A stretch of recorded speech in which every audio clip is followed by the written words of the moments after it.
एक बात बताइए, अगर आपका 6 नंबर का जूता आपके पैर में आता है, तो क्या 5 नंबर के जूते में अपना पैर फँसा पाएँगे? फँसेगा ही नहीं, आपके पैर टेढ़े हो जाएँगे या आप गिर जाएँगे। और मैं आपको बता दूँ, ये बात यहाँ पे जूतों के लिए तो बिल्कुल भी नहीं है। आइए जानते हैं क्यों?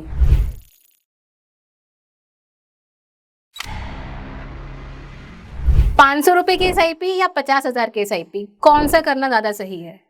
मैं तो कहूँगा कि कुछ लोग ऐसे भी हैं मेरे साथ में जो कि 3 लाख रुपए की भी एसआईपी करते हैं। लेकिन क्या आप 3 लाख रुपए की एसआईपी कर पाएँगे? कई लोगों की सैलरी ही इतनी नहीं है जो 3 लाख की एसआईपी करवाएँ। इनफैक्ट ईयरली पैकेज भी 3 लाख, साढ़े 3 लाख का लोगों का है। तो सीधी-सी बात है, जो आपके साथ में फिट होती है, उसके हिसाब से आपको इन्वेस्टमेंट अमाउंट चूज़ करना पड़ेगा।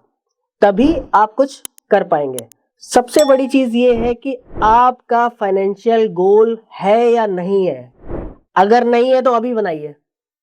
आपका कुछ भी फाइनेंशियल गोल हो सकता है। आपको घर लेना है, आपको गाड़ी लेनी है, आपको एजुकेशन के लिए पैसा इकट्ठा करना है, आपको बच्चे की शादी के लिए पैसा इकट्ठा करना है, आप कुछ भी इकट्ठा कर सकते हैं। लेकिन आपका फाइनेंशियल गोल होना सबसे पहले ज़रूरी है।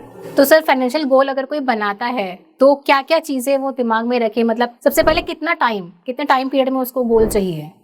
आपके 3 तरीके के फाइनेंशियल गोल्स हो सकते हैं। एक शॉर्ट टर्म, एक मिड टर्म और एक लॉन्ग टर्म। शॉर्ट टर्म मतलब 1 से 3 साल के लिए, मिड टर्म 3 से 8 साल के लिए और लॉन्ग टर्म 8 से 20 साल के लिए। नेक्स्ट उसके बाद हम अपना अमाउंट कैसे डिसाइड करें कि हमें कितने की एसआईपी करनी चाहिए? पहले तो आप अपना गोल लिखेंगे। गोल से ये पता चलेगा कि आज उसकी कॉस्ट क्या है। उसकी कैलकुलेशन हम करेंगे कि जिस साल में आपको चाहिए, जितने साल बाद चाहिए, उसके हिसाब से कितना पैसा उसका बनता है। लाइकवाइज़ कि आज कोई गाड़ी 10 लाख की आती है और आप ये डिसाइड करते हैं कि अगले 10 साल में मुझे वो गाड़ी खरीदनी है, तो उसकी इन्फ्लेशन एडजस्टेड अमाउंट निकाल के हम ये पता करेंगे कि आपको कितना बड़ा कॉर्पस चाहिए 10 साल आगे। उस हिसाब से आपको एसआईपी या इन्वेस्टमेंट करना पड़ेगा। सर, अब जो जैसे कि आपने कैलकुलेशन बताया कि आप पहले अपना गोल बनाइए, टाइम पीरियड सेट कीजिए और जो भी आपका ड्रीम है उसकी क्या अमाउंट है। लेकिन अब किसी का मंथली बजट वो अलाउ ही नहीं करता उसे। ड्रीम है किसी इंसान का, जैसा कि हम पहले भी बोल चुके हैं, इन्वेस्टमेंट ऐसी टूल है जो आपका हर ड्रीम पूरा करेगा। लेकिन उसका बजट ही अलाउ नहीं कर रहा है, तो वो कैसे स्टार्ट करे सर? तो सिंपल सी बात है कि आपका मंथली बजट क्या अलाउ करता है। Income minus expenses equals to investable surplus. तो अगर आप 50,000 रुपये कमा रहे हैं और 40,000 रुपये का मंथली आपका खर्चा है, तो 10,000 रुपये आपकी इन्वेस्टेबल अमाउंट हो गई, यानी कि आप 10,000 रुपये की एसआईपी कर सकते हैं, स्टार्ट कर सकते हैं। ठीक है, तो इस तरीके से आप अप्रोच करिए कि जितना भी पैसा आप बचा सकते हो उतना पैसे की एसआईपी करो और उसे बर्डन की तरह मत लो।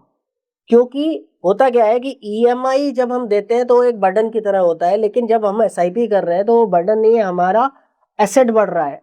तो एसेट बढ़ने में क्या होगा कि आगे आने वाले कुछ सालों में हमें मजबूती आएगी उससे।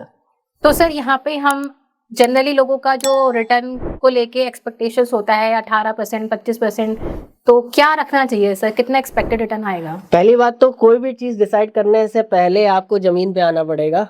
18%, 25% ये कोई लॉजिकल रिटर्न्स नहीं है। आज की डेट में जो डेटा कहता है, वो ये कहता है कि 15, साढ़े 15% का 20 सालों में रिटर्न आया है, तो आप उससे भी कम डिसाइड करके चलें। ये मार्केट के ऊपर छोड़ दीजिए कि वो ज़्यादा रिटर्न दे या ना दे, लेकिन आपको लॉजिकल अप्रोच के हिसाब से रिटर्न एक्सपेक्टेशन रखनी है, जो कि 12 से 15 के बीच में होनी चाहिए।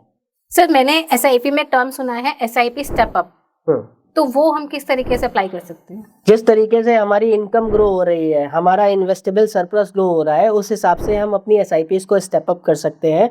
जैसे कि आज कोई व्यक्ति 5,000 रुपये पर मंथ की एसआईपी शुरू करता है और 10% का ईयरली स्टेप अप लगाता है, तो इसका मतलब ये है कि अगले 12 महीने बाद उसकी 5,000 की एसआईपी 5500 की हो जाएगी और फिर दूसरे साल उसकी एसआईपी 5500 से 6,000 की हो जाएगी और ऐसे ही बढ़ती चली जाएगी। ओके सर, तो क्या एक एसआईपी बहुत है उसके बहुत सारे ड्रीम्स के लिए सर? नहीं, देखिए, अभी ये कहना बहुत मुश्किल है क्योंकि हर इंसान के ड्रीम्स अलग-अलग होते हैं।